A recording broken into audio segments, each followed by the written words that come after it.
Bagi Bapak, perkenalkan nama saya Dr. Karuni, dokter yang bertugas di rumah sakit ini. Bapak atas nama siapa? Saya Budi. Bagi Bapak, umurnya berapa tahun? 50 tahun. Baik Bapak, kemarin ada keluhan apa nih? Saya sudah sesak sejak 3 hari yang lalu, Dok. Saya juga mengeluhkan sakit kepala dan saya ada riwayat hipertensi. Oh begitu Pak, ya. Apakah keluarga Bapak pernah mengalami hal yang sama? Saya punya riwayat keluarga yang punya penyakit jantung. Oh begitu Bapak ya. Baik, jadi di sini saya akan melakukan pemeriksaan, yaitu pemeriksaan tekanan vena jugular kepada Bapak untuk mengetahui apakah adanya gagal jantung atau tidak. Bapak apakah setuju dilakukan pemeriksaan?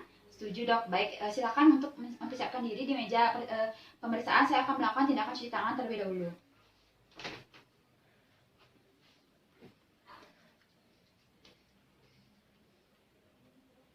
Baik, jadi di sini pertama-tama saya akan melakukan pemeriksaannya Pak ya. Saya mohon izin untuk membuka pakaiannya Bapak yang bagian atas. Baik Bapak, kemudian di sini pertama-tama saya akan amati terlebih dahulu dalam posisi berbaring terlentang seperti ini. Baik, saya tidak melihat adanya titik kolapsnya, jadi saya perlu untuk menaikkan bednya setinggi kira-kira 30 derajat ya Bapak ya.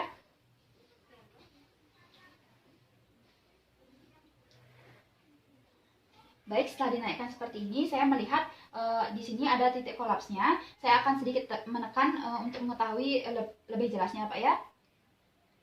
Bapak silakan untuk menengok ke arah kiri dan lehernya diluruskan. Baik, di sini terasa titik kolapsnya, berarti memang benar di sini. Saya akan melakukan pengurutan dari bagian bawah rahang Bapak menuju ke bawah untuk mengetahui titik undulasi yang lebih tinggi. Baik, jadi di sini terlihat adanya titik undulasi tertinggi. Kemudian kita tentukan titik angulus sternalis yang berada pada sini, di daerah sini. Kemudian kita ambil penggaris untuk mengukur. Di sini penggaris pertama kita letakkan secara horizontal dari titik undulasi tertinggi kemudian menuju ke angulus sternalis. Di sini penggaris kedua diletakkan secara vertikal dari titik angulus sternalis kemudian diukur. Baik Bapak, dari hasil pengukuran saya mendapatkan bahwa terdapat tingginya itu 2 cm tambah 5 cm, artinya 7 cm, 7 cm H2O. Itu artinya tekanan vena jugular Bapak masih normal. Kemudian saya sudah selesai melakukan pemeriksaan vena jugular. Kita lanjutkan dengan membacakan pemeriksaan X-ray-nya. Bapak silakan menggunakan pakaiannya kembali dan saya akan menjelaskan pemeriksaan X-ray-nya. Baik Bapak, terima kasih.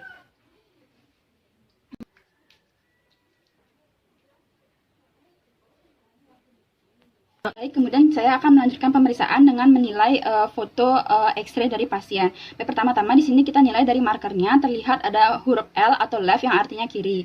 Kemudian kita pasang foto ini pada light box. Selanjutnya kita lihat di sini fotonya diambil secara AP, kemudian dalam posisi erect. Kemudian kita nilai dari identitas dari pasiennya. Untuk foto ini tidak terdapat identitas dari pasien. Kemudian kita nilai dari kelayakan foto. Di sini sudah untuk area fotonya sudah cukup luas, di mana mencakup bagian apex paru dan juga sinus costophrenicus baik kanan maupun kiri. Kemudian untuk kondisi inspirasinya di sini saya rasa cukup untuk inspirasi, di mana dia setinggi costa ke-9 dan ke-10 posterior. Kemudian untuk simetrisasinya di sini terdapat korpus vertebrat terlihat simetris, yaitu di antara klavikula kanan dan juga klavikula kiri, berada di tengah dia.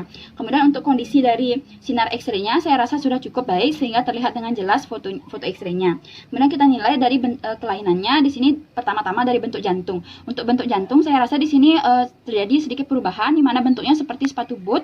Kemudian untuk ukuran jantung saya akan mengukur menggunakan cardiac index, yaitu membagi T1 dan T2 atau jarak terjauh kanan dan kiri jantung dengan luas seluruh kafum toraks.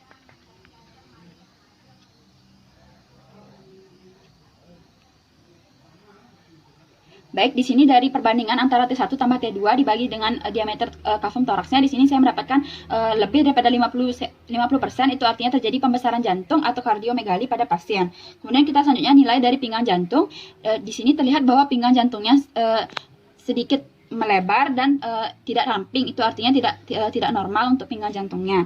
Kemudian selanjutnya kita nilai dari segmen-segmen paru, segmen-segmen jantung, mulai dari batas kanan. Di sini terlihat adanya atrium kanan dan juga aorta ascendant. Kemudian untuk batas kirinya terdapat aorta knob yang tidak terlalu menonjol dan pinggang jantung yang kurang ramping dan juga ventricle kiri yang sedikit melebar. Kemudian untuk setiap bagian-bagian anatomi jantungnya di sini, mulai dari atrium kanan kita bagi antara panjang di sini atrium kanannya dengan keseluruhan diameter dari kavum toraks.